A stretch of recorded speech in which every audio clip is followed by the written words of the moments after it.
There's one question that ends negative thinking on the spot. Just one. And I'm telling you right now, once it clicks for you, you're never going to relate to your own mind the same way again. I know that sounds like a big claim. Stick with me, because I'm going to give you the question. But first, I have to tell you about the years I spent doing it the hard way. Because the hard way is exactly what most people are stuck in right now, and they don't even realize it. For most of my life, I treated my thoughts like opponents.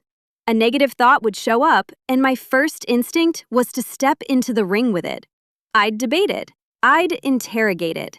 Is that actually true? Where's the evidence? I'd build a little courtroom in my head and put the thought on trial. And then I'd act as prosecutor, defense, judge, and jury all at once. You can imagine how exhausting that gets.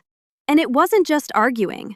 I'd try to find the source. I had this theory that if a thought was bothering me, it must have started somewhere.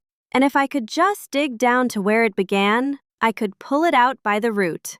Like the thought was a weed.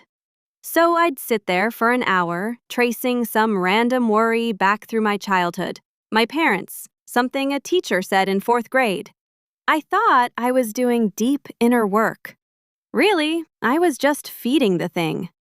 Here's the part I'm a little embarrassed to admit.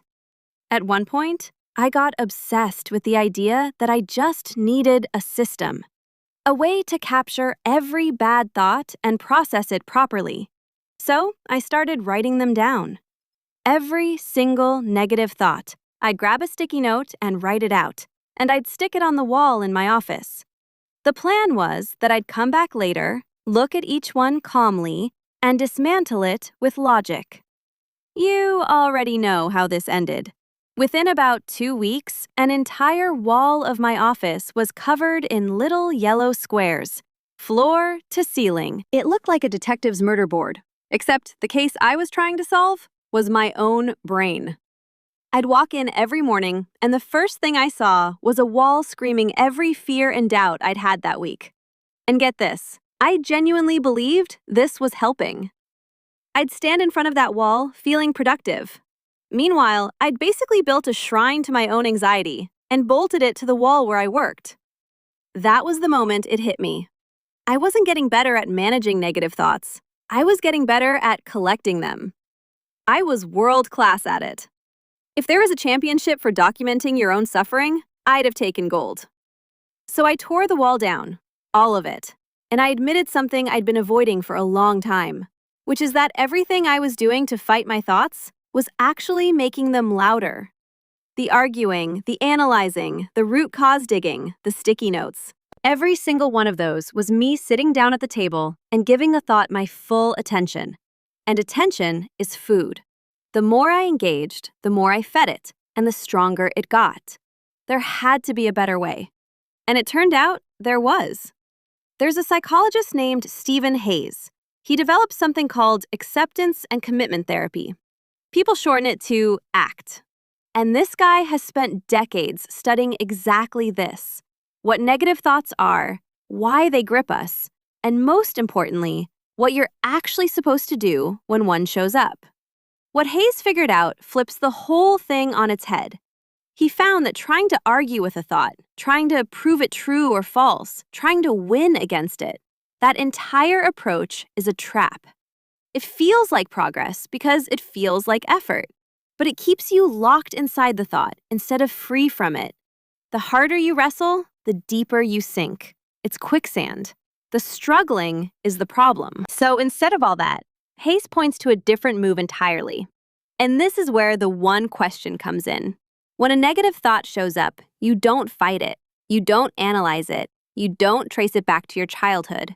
You don't write it on a sticky note. You just ask yourself one thing. Is this thought helpful? That's it. That's the whole question.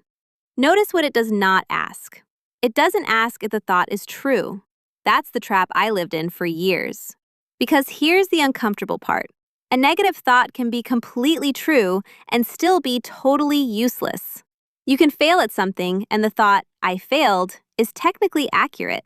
And sitting there confirming how accurate it is does nothing for you. True and helpful are two different things.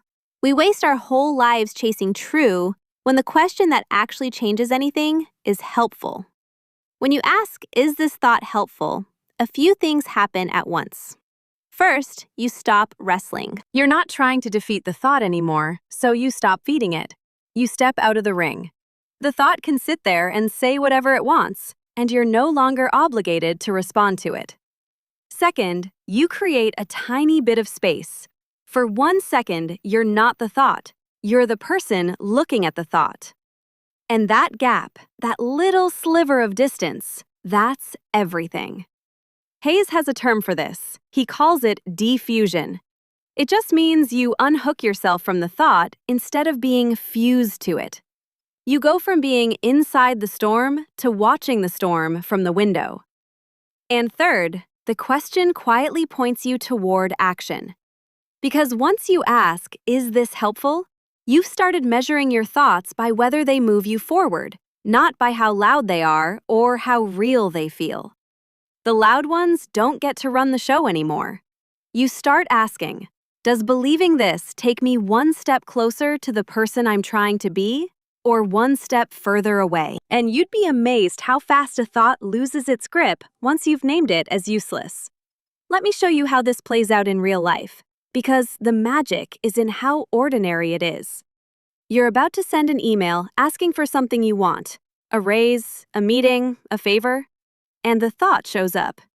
They're going to think I'm being too much. Old me would have sat there for 40 minutes deciding whether that was true. Are they going to think I'm too much? Maybe, possibly. Let me consider every angle. New me just asks, is this thought helpful? No, it isn't. It doesn't change whether I should send the email. It just makes me scared to. So I notice it, I let it sit there, and I send the email anyway. Here's another one. You make a mistake at work, and your brain serves up the classic. You always screw this up. You ask, is this helpful? And the answer is obviously no. A thought that beats you down doesn't help you fix the mistake.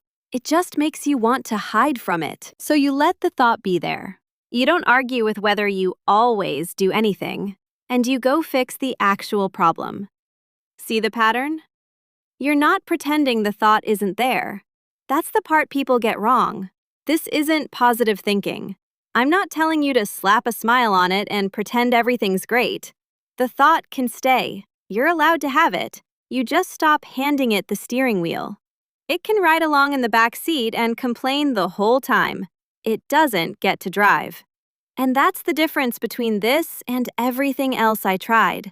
All my old methods were about getting rid of the thought. Win the argument, find the root, snap it away, write it down and file it. They were all wars. And you cannot win a war against your own mind, because every time you fight it, you're using your mind to do the fighting. You're the snake eating its own tail. This question doesn't try to win. It just changes the subject. It moves you from, is this true, to, does this serve me? And that one shift takes you out of the fight completely. I'm not going to sit here and tell you this fixes everything instantly. The thoughts still come. Mine still come. The difference is, I don't move into the building with them anymore. They knock. I look through the peephole. I ask, is this helpful? And most of the time, the answer is no, and I get on with my day. The thought's still standing on the porch. I just don't let it in for dinner. And the strangest thing happens when you do this consistently. The thoughts get quieter. Not because you defeated them. You never defeated them. They got quieter because you stopped feeding them. A thought that gets no reaction, no argument, no drama, eventually stops showing up as often. You starve it just by refusing to fight it. Turns out the thing that was keeping it alive this whole time was me. So here's what I want you to do. The next time a negative thought shows up, and it will, probably today, I want you to skip the whole ritual. Don't argue with it. Don't put it on trial. Don't go digging for where it came from. Don't reach for a sticky note. Just ask 4 words. Is this thought helpful? Then watch what happens. Watch how fast the floor falls out from under a thought that's been pushing you around for years, the second you stop asking if it's right and start asking if it's useful.